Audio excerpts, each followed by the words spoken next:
Student, তোমরা যারা ক্যালকাটা ইউনিভার্সিটির আন্ডারে থার্ড সেমিস্টারের ছাত্রছাত্রী আছো এবং তোমাদের রাষ্ট্রবিজ্ঞান সাবজেক্টে অনার্স আছে, তোমাদের জন্য আজকের ক্লাসটা খুবই গুরুত্বপূর্ণ।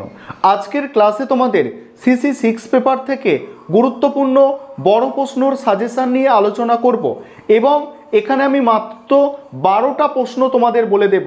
6টা 15 নম্বরের প্রশ্ন এবং 6টা 10 নম্বরের প্রশ্ন। আর আমার মনে হয় এই প্রশ্নগুলো যদি তোমরা করে যাও অবশ্যই উপকৃত হবে এবং এখান থেকে অবশ্যই তোমরা বড় প্রশ্ন কমন পাবে। 6টা আমি 15 নম্বরের প্রশ্ন রেখেছি এবং 6টা 10 নম্বরের প্রশ্ন রেখেছি।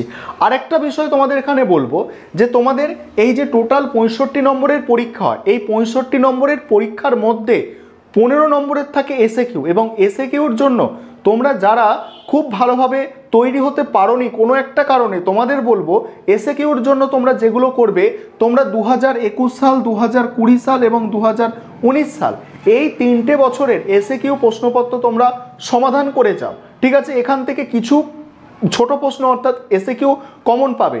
আর বাকি তোমাদের 50 নম্বরের জন্য যেটা বলবো আমি, তোমাদের যে সাজেশানটা আমি বলছি অর্থাৎ 12টা যে প্রশ্ন বলছি, 15 নম্বরের 6টা এবং 10 নম্বরের 6টা এই প্রশ্নগুলো তোমরা দেখে যাও।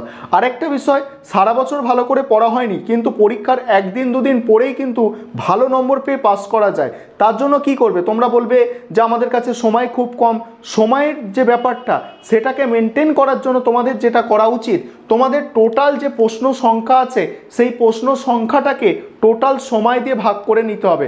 ধরো তোমাদের কাছে 12টা প্রশ্ন আছে, তোমাদের কাছে ধরো 12টা প্রশ্ন আছে এবং সময় কত আছে, সময় আছে তোমাদের 5 ঘন্টা। 5 ঘন্টা সময় মানে কত, এইভাবে হিসাব করে নেবে। 5 ঘন্টা মানে কত, 5 6 30, 300 মিনিট সময় আছে। ঠিক আছে, 300 মিনিট সময় আছে তোমাদের কাছে। সেই 300 মিনিট সময় আছে এবং তোমাদের কাছে যদি 10টা প্রশ্ন থাকে তাহলে কত, 3 10 30, অর্থাৎ তোমাদের দেখো 30 মিনিট তুমি টাইম পাচ্ছ একটা প্রশ্ন রেডি করার জন্য। তাহলে সেই 30 মিনিটের মধ্যে তোমাকে মনে করতে হবে, আমাকে একটা প্রশ্ন মনে রাখার মতো পড়ে ফেলতে হবে। এইভাবে তোমরা মাইন্ডসেট করে পড়ো। পরীক্ষার আগে 1-2 দিন পড়েও তোমাদের 10 ঘন্টা পড়েও 8 থেকে 10 ঘন্টা পড়েও ভালো নম্বর পেয়ে পাস করা যায়, এটা কোনো সমস্যা নেই। শুধু মনে জোর রাখতে হবে যে সারা বছর ভালো করে পড়া হয়নি বলে ভেঙে পড়বো, এটা করলে চলবে না। এবারে দেখো তোমাদের প্রশ্নগুলো তোমরা শুনে নাও যেগুলো তৈরি করবে। দেখো 10 নম্বরের প্রশ্ন যেগুলো আছে সেগুলো প্রথমে বলছি তোমাদের। 1 নম্বর প্রশ্ন, তুলনামূলক রাজনীতি পাঠে কাঠামো কার্যগত দৃষ্টিভঙ্গি ব্যাখ্যা করো।